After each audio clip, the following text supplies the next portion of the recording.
This is the box we're going to be working with right now. Select Iridescent Set, it's called. Okay, 6 different colors. And I'm just going to sort of launch right in here and show you what we got. So you have 37 ml tubes. These are all mica based colors. Mica is that sort of thin, beautiful, translucent, natural mineral that you might see kind of in a granite countertop, or if you're hiking you might see it sort of making sort of a reflective dance of light on the surface of a piece of stone or granite or something like that. That's what these paints are made out of. They're very small, fine pieces of mica with different iron oxide or titanium dioxide coatings on the surface. And what happens is the light kind of comes into that mica surface, bounces through the coating, hits the mica surface, and then bounces back up. And every time it goes through a layer, it's refracted in a way that creates a different type of color. So that's what we have here. The 6 colors that are in this set: iridescent pearl white, iridescent silver. This is my favorite, my go-to if I'm doing any sort of space paintings or UFOs or anything cool like that. I'll use that one there. Iridescent pale gold, iridescent bronze, and iridescent copper. Okay, so what we're going to do is we're just going to take these and we're going to look at them one by one, and then we'll do some nice mixtures with these and show you what they can bring to your palette. Okay, you look on the back here, you'll see iron oxide coated mica particles. Titanium dioxide and iron oxide coated mica particles. So the titanium dioxide and iron oxides are coating these mica particles to give you these different looks. I'm going to bring over this board right here, and I'm just going to sort of put these on each of these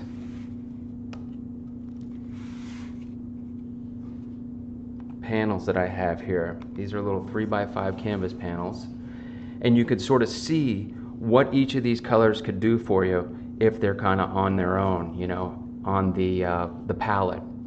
These are just knifed out onto these 3x5 canvas panels, and I'm just going to hold this up for you. This is all about the shimmer, right? These are like metallic paints without the metallic. Okay, you can see how they refract the light. They look really shimmery and brilliant. Okay, that's the pearl. The pearl's like your straight shimmer. If you wanted to have you know, a shimmering color that you could pull over another color or add into something just to give it a little sparkle, this is the one you'd go to. Here's your silver. And this is silver, I mean, it's not silver in a Rembrandt kind of way where you have the illusion of silver. This is postmodern silver, where you look at it and it immediately clicks in your mind like, oh, that's silver, because it's actually reflecting light off the surface. Okay, it's not the illusion of silver. So if you were doing a vase or something and you wanted it, or a vessel that was silver, and you wanted to paint it with this, it wouldn't give you the dimensional reality of a rendered silver object or a metallic object like you would have in the olden day kind of painting, traditional old masterworks. This would give you a flat silver surface. Then your mind would say, oh, silver, I like that. Okay, here's pewter. Pewter is a little bit of a duller kind of quality, right? Just like those old plates and cups that you have from early colonial America. Beautiful stuff.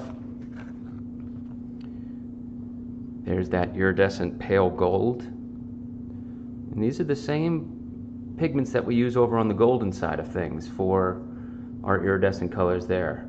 And that's just lovely. We'll look at this a little bit more in depth here in just a moment. Bronze.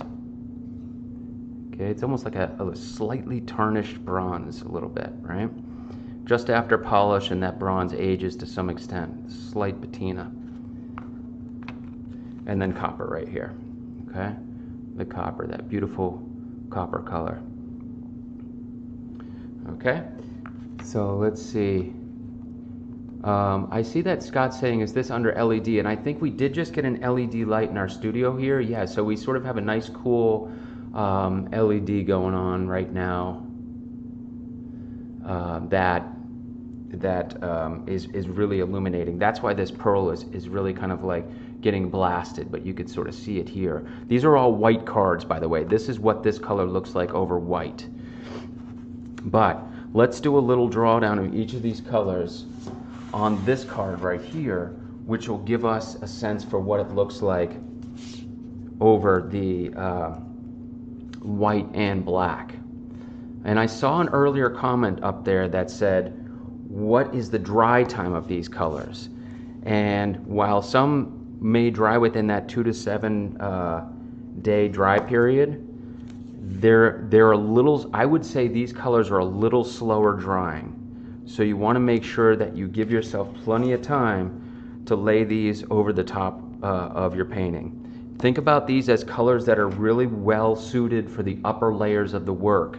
Because they're slower drying, it does make them a little less suitable for underlayers, right? Whoops, let me put that up there. All right, so here you have your colors. I'm going to draw these down with a knife, all right, and then we'll just see what they look like. You can see that these pigments are a little, I call it clumpy. They're a little textural. Let me pull that up so you can see some of the clumping around here in the corner. These pigments are not milled the way that most colors are. Because the mica is so fine and it's so delicate, we can't mill these. So what we do is we just mix them. So because they're simply mixed in the oil, they do tend to clump a little bit, okay?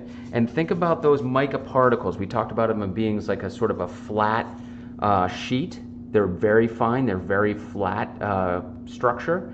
So those flat structures kind of clump up with one another, and they tend to sort of bunch up.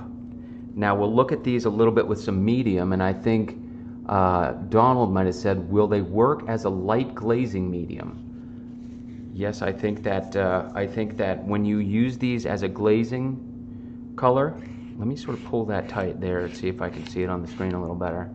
Yeah, it's still dark, but it's pewter. It's got that dark look to it, okay? Let's try the gold real quick here. And I'll pull these a little tighter so you can see how they look. Get rid of that extra there. So you can play with this over other colors, use them on their own. This one's got a little separation here. This one comes off like a little bit of a greenish brown here, you know? And it will mix like a little bit of a greenish brown, as you'll see here in a moment. This will mix like a little bit of a yellow. This will mix like a little bit of a dull black. And you'll see how that happens when we mix it with some color, okay? There's that copper right there. Bam. So it's super nice. We just love it. So let me scooch these up a little bit. I want to show you what this looks like when you take it and you add some medium to it. Let me put a little bit of color in here. For example, oops. Let's take this copper here. And I'm going to take just a little linseed oil to show you what happens when you loosen up those clusters. Okay, right now it's kind of clumped together, right? Let's put a bunch of linseed oil in there, mix it together and make somewhat of a glaze. Now, of course, with your oil paints, you could start to see it dancing in there like that. It's really awesome. With your oil paints, as you put more and more medium into a color, right? Start to see that just sort of shimmering around and dancing in there. It's gorgeous. You want to use it in thinner and thinner applications. The more oil, the thinner you want to put it on there, right? So then you can really sort of see how this starts to look when it goes thinner. Let me see if I can smooth that out real nice for you. Adding a little medium in there is going to give you a better sense for, there's that LED. Can you see that ring light up there? It's going to give you a little bit of a better sort of sense for the fact that these are really strongly shimmering colors, and there's a little bit of a floating effect with the particles in the oil. You would want to apply that thinly and in some layers. All right. So let's look at a little bit of a comparison here. I want to show you what gold leaf kind of looks like, just so that we get a reminder that these aren't just like a gold leaf or a silvered leaf product. Now look at that, light's just shining off there like crazy, but you can see, there's my reflection there, how consistently and uniformly metallic this surface looks. This is a gold leaf surface. All right, I didn't do such a great job with my seams there, but you get the effect of that, right? In comparison to this shimmer here, which is duller and it doesn't give you that kind of almost mirror-like effect, but it can give you quite a nice effect for something that's a little less difficult to manage than the straight gold leaf.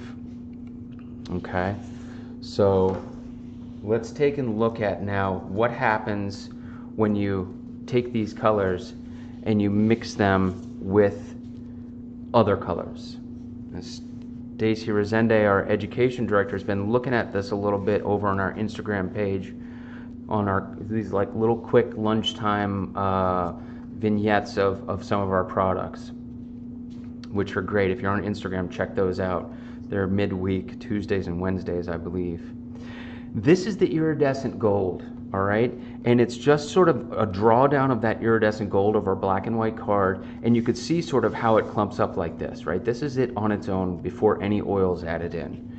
Then what we've done over here is we've taken this color and we've added a little bit of, we've taken the iridescent pale, we've added a little green gold into that color with a little bit of medium and then done a drawdown. So then you really can start to see, I'm going to bring it up here and see if we can see the shimmer there.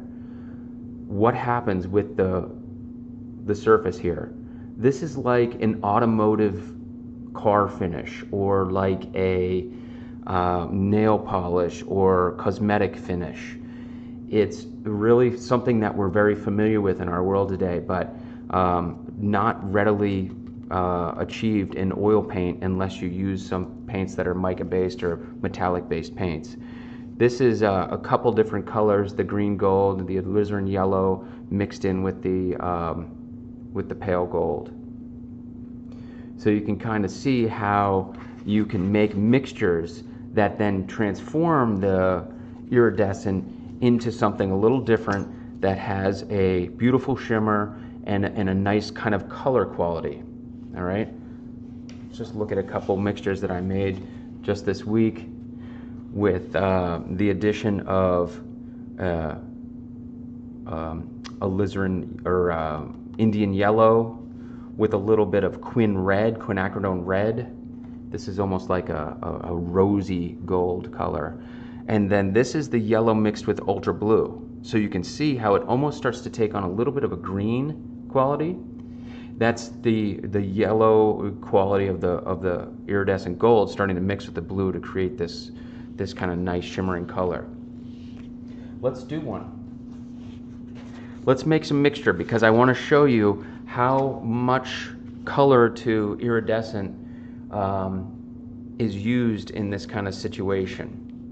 All right, so if I'm going to squeeze out a little of that gold, again, you can sort of see its nature. It's a little bit thick and coarse. I want to sort of take that down and smooth it out a little bit. So let's mix it with, I want to show you this Quin Red a little bit here. Quinacridone Red is just a favorite color. It's a beautiful transparent red. This is what it looks like on its own. Hold on, let me get that gold off there real quick. Nice transparency, right? It's a little cool compared to some colors, but it's, you know, it kind of hovers toward that middle range. When you're making a mixture though with the iridescent colors, they're very transparent. You don't want to go too overboard with how much you mix in there. So a little bit at a time. So if your knife has some color on it, sometimes you just let the amount of color that's on the blade be your starting point. So let's just try that first and see what happens. And that wasn't a small pile of gold there. There was plenty of color there. So it didn't take me too far, but at least I sort of have a sense of the tinting strength now of the Quin versus the gold. All right, you could start to see though, it is tweaking it a little bit. So I'm going to pull up this little pile, maybe just get brave and take just the littlest bit. I mean, we're talking just a little bit on this corner of the knife here. Just going to come in and mix that, see what we get.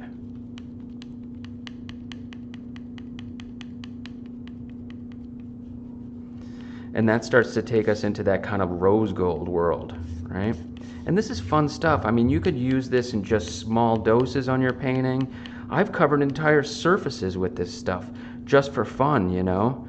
Old paintings that I don't really think are that great, that I think could use an iridescent color and just come over the surface, and I just knife them right onto the surface, right out of the tube. Knife them real thin, fill in any texture, and just have a great time with it, you know. It also looks cool when you mix these with cold wax, like a cold wax product. It's really fun. You can get a kind of a translucent gold quality. And I saw somebody say it looks like rose gold. Leah, I think that's exactly what this feels like to me. Rose gold. It's so nice, you know, and it's a beautiful shimmer. But someone said, I like the one on the left. Let's try the gold with the ultra blue. I think that's what that was. So let's test the theory here and see that that was in fact a little bit of, let's do it right here, just right next to this one, and see what they look like side by side. I'm going to put a little ultra blue on there. I'm sorry about the tubes being a little bit of a mess here. I just let things get out of hand sometimes. All right, so I'm just going to pull that ultra out. Beautiful, smooth, transparent blue, gorgeous, right? I'm going to go with something similar to, I'm a little afraid to put all that in there, so I'm just going to try this first. Let's see what happens. Yeah, I think that's what we had over there then. And I'm going to take it a little bit further and go even more green here. Oh, I pulled some of the rose gold in. Let's integrate it. Yeah, see, that's what I'm talking about. How nice is that? And these colors side by side in an abstract work. You know, I do want to tell you that the mica, let's go back to this pigment particle shape and how they function. So the dry time is one factor that you want to consider with the mica. Okay, they dry rather slow. So thin layers is good. Also adding some medium to the mica colors is a good idea, not only to smooth it out, but also because medium can help things dry a little faster sometimes and a little tougher. So let's, you know, consider if you use alkyd mediums in your practice, this would be a great opportunity to use a little alkyd medium. Let's side by side those guys right there, just to give it a little hardness. I don't know, like an iridescent complement, you know, little green versus a little red there, but very subtle. Okay, so a little alkyd medium or a little linseed or linseed oil drying medium, linseed medium to sort of give these things a little durability, a little toughness. All right, let's try the pearl. The pearl is, I want to show you what that color can do for us too. This is the pearl. Ooh, look at that. The light is just kind of like taking and just kind of, the white it's just being swallowed up. But here you could see it now. So we have the pearl is all the way on the right here, okay? And I think of the pearl as being a very delicate color. This is a transparent yellow iron oxide. This is an earth color in the pearl, right? So it comes off as being that goldish kind of color.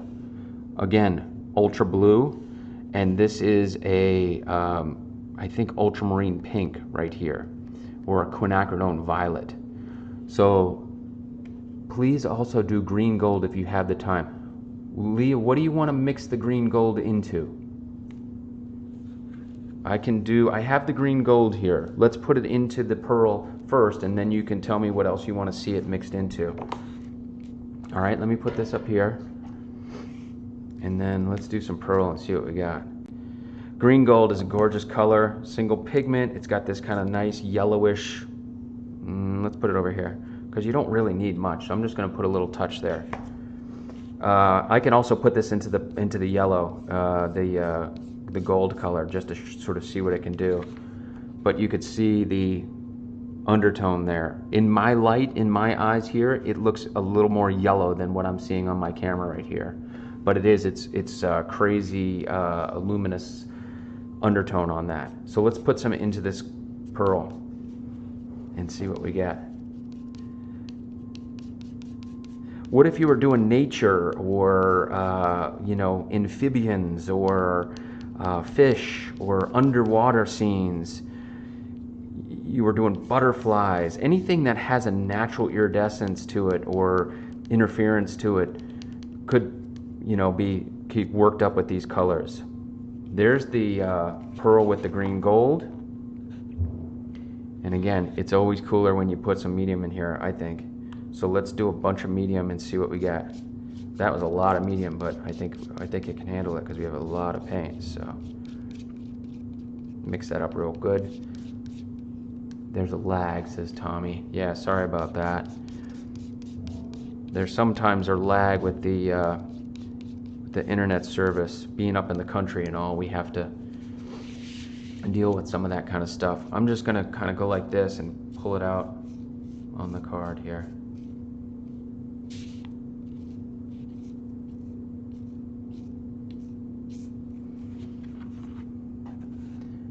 Okay, so then you have, let's see if I can find that shimmer.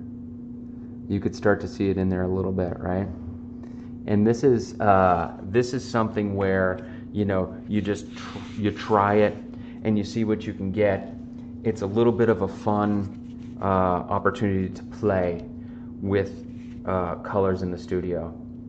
Diane's asking what medium I'm using here. Diane, for this purpose, I'm just using some linseed oil. All right, a little linseed oil. You know, so you're not getting the body that you would get with an alkyd product or something that has maybe stand or resin in it. It's just a very sort of low-key oil. All right, here's the green gold. Again, I'm just going to pull that down and show you the undertone there. Let's put it in with this gold color here.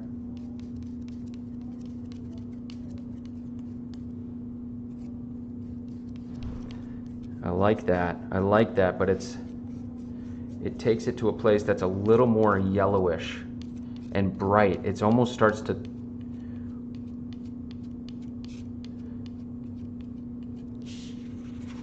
but it's almost a different type of gold. It's like pushing toward a 18 karat gold maybe or something. If I wanted to go in the other direction and go toward like a 24 karat gold, sorry I'm lingering on gold here, but that's, what can we do?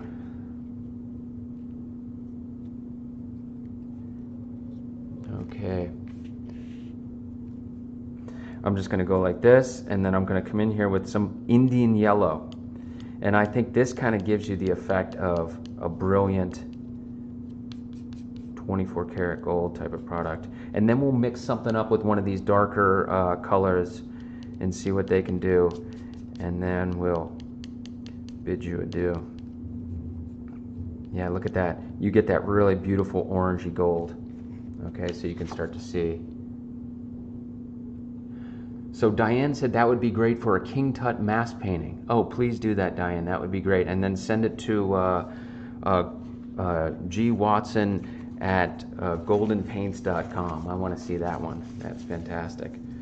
Okay, all right, so that's the gold. Let's look at some copper. Let's see what the copper can do. And here again, you're working with a color that functions a little bit like a red, okay? So if we were gonna do a red, let's say we wanted to try to make like a shimmering purple here.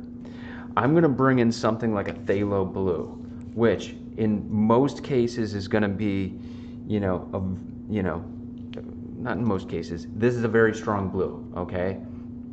I'm gonna put just a little bit on there because you don't need much. So let's try to make a purplish shimmer here. I could have put my Egyptian violet in there, the Dioxazine Purple.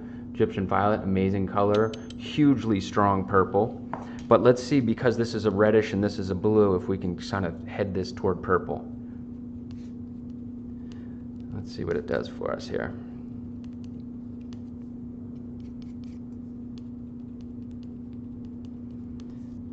Okay, I'm just going slow and steady with this phthalo. All of a sudden you'd use your whole tube of copper trying to make a purplish color out of it, because if you get that phthalo out of hand, it can start to take everything over, as you all know, I'm sure. You know, if you wanted to tiptoe toward it, you could try your ultra blue, you know, or your anther blue, indanthrone blue, your anthraquinone blue. We call it indanthrone over on this side. Ooh, look at that undertone. How that starts to sort of like breathe this beautiful blue under there. That's kind of nice. I like that. So you could play with that, where this stuff is nice because it has a little bit of a different mass tone than it does an undertone. The undertone being very beautiful blue kind of color. So I'm starting to head toward a nice, I don't know what you'd call that, a rosy, rusty shimmer right there. And that I like. Let's just put a little oil in there and see what it says. I'm doing a painting right now with space trash, so I'm using a lot of different iridescent colors in that painting, and this might be something that I'd want to play with here on that one.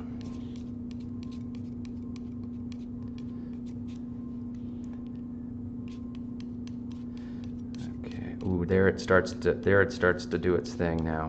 And if you had an alkyd resin, most oils don't like to be applied sort of a little thicker like this, but alkyds can almost handle to be applied a little thicker, so you can maybe get away with doing something that has that iridescent shimmer in a thicker application, or a couple applications, and you might get yourself to something that's really quite nice.